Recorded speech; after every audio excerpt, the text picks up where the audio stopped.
Seasoned pro-Ruto lawyer Ahmednasir petitioned the Supreme Court judges and Kenya in the East African Court of Justice.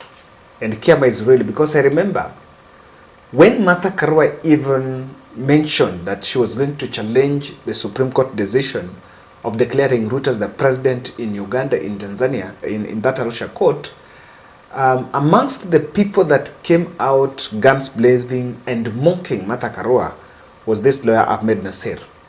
So after Supreme Court banned him from appearing before them, he had series of cases that were going on, and now he had to hand over those cases to other lawyers because his law firm and himself, they were actually given a blackout, given a red card, so that they don't appear in any case. Now, he decided to go and challenge that decision in the East African Court. There is an excerpt of what he is saying in that petition, a very nerve-cracking expose that, according to me, is even more confusing, and to me it looks more political than more legal. He is scandalized 4 out of the 7 Supreme Court judges. I just want to read to you an excerpt. This screenshot is from Philip Tale. Philip Tale is director of communications in ODM party. This is what Grant Muller has written. Of course, he has also started by mentioning about Deputy Philomena Mwilu's former case, the case that was going on back in 2016. He's making this statement here. 4 out of 7 Supreme Court members of the full bench of Supreme Court that had the presidential poll petitioned by Raila Odinga challenging the results of August 9th, 2022 presidential elections, which pitted William Ruto against members of Kenya's 2 elite and most powerful political families, accepted the bribes of 2 million each, but were unable to influence the outcome of the verdict rendered on 5th September. It has continued to say, Judge A accepted a bribe that was delivered at Judge A's home in Nairobi by a powerful politician. Judge B accepted bribes from 3 individuals, the son of a deceased leader, a retired governor and an influential businessman. Then another one is Judge C took a bribe from a member of intelligence service, NIS, who subsequently left employment of the said service.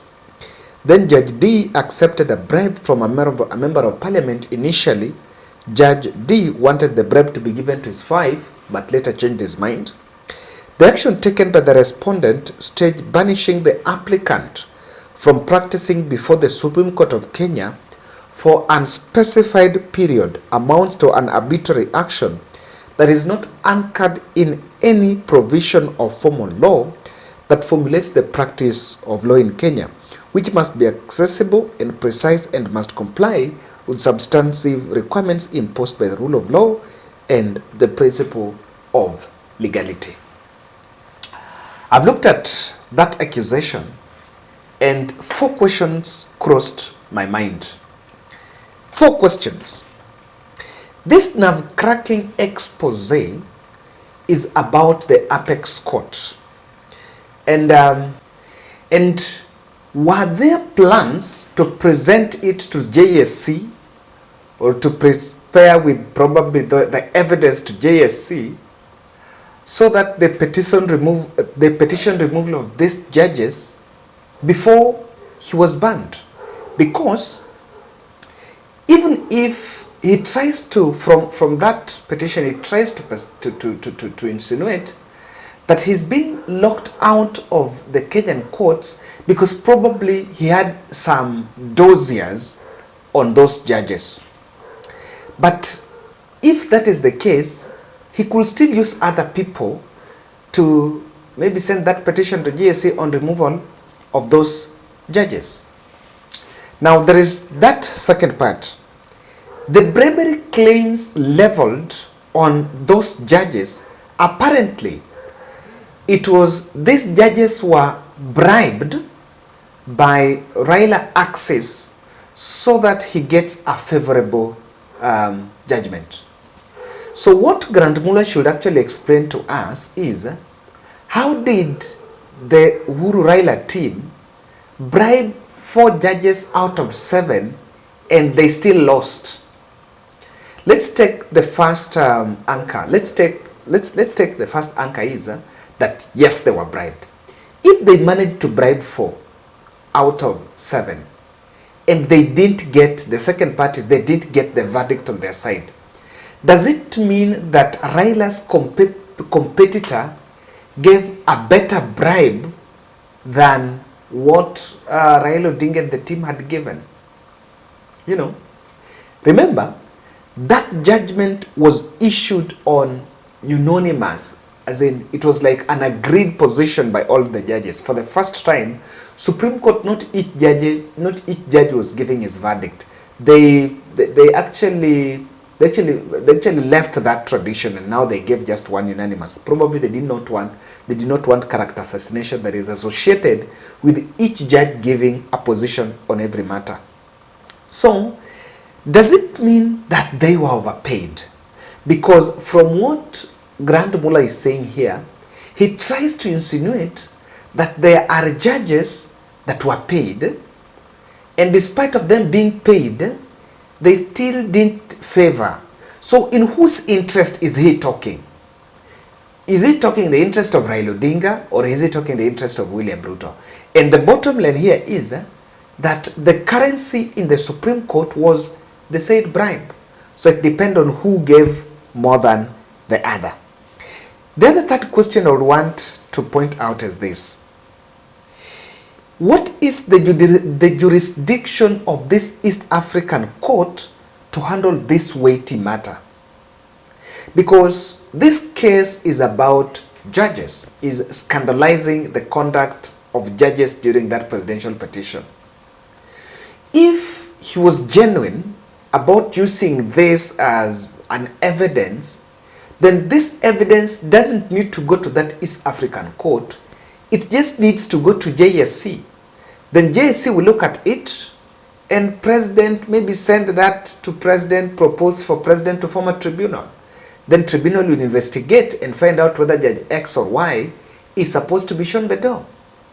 Because what is, you try to take a case to somewhere that probably they don't have any action. There is nothing they're going to do about it.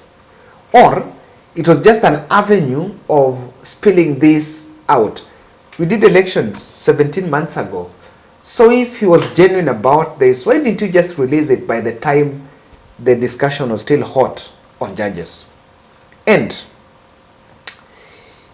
if Grand Mula would not have been kicked out of by these Supreme Court judges, would he have given this? Those 4 questions for me are crossing my mind. But I want to look at the details. He's emerging here as a whistleblower. What is inside his whistle?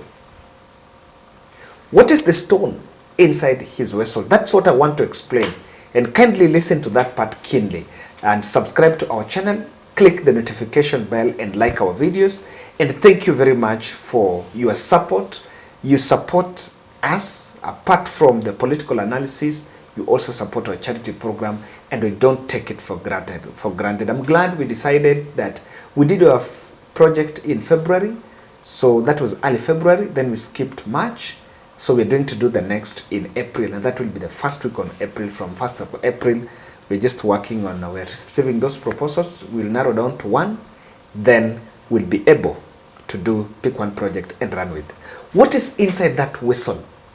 I am seeing some 4 objectives that maybe the Grand Mula is trying to achieve. I don't know as to whether he's going to make, but this is what I'm seeing. Number 1, this whatever has been leveled against these judges is just a ground to find a way if he can be sued. Yes, You know, he just wants this, he wants to drag these judges into some litigation. Because this amounts to some defamation. You know, you will see one judge or two filing some defamation case. That is very possible. So does he want to be sued in court so that he will then engage these judges in some legal battle? That's number one. But number two, and this is where I want us to look at it, could this be part of a long script to prepare the ground for altering the Supreme Court bench? Why? Why is this? In January, William Ruto scripted a spirited campaign of scandalizing the judiciary. That judiciary is corrupt. There's some crooked judges that are collaborating with politicians so that they stifle the government agenda. All that was done. And then you will realize that most of cases against litigation against government ends up getting to Supreme Court. There is a Chief bench, the Chief case, the case on the new NHIF, the scheme that is replacing NHIF. There is a judge that was constituted, a Supreme Court bench constituted to look into it.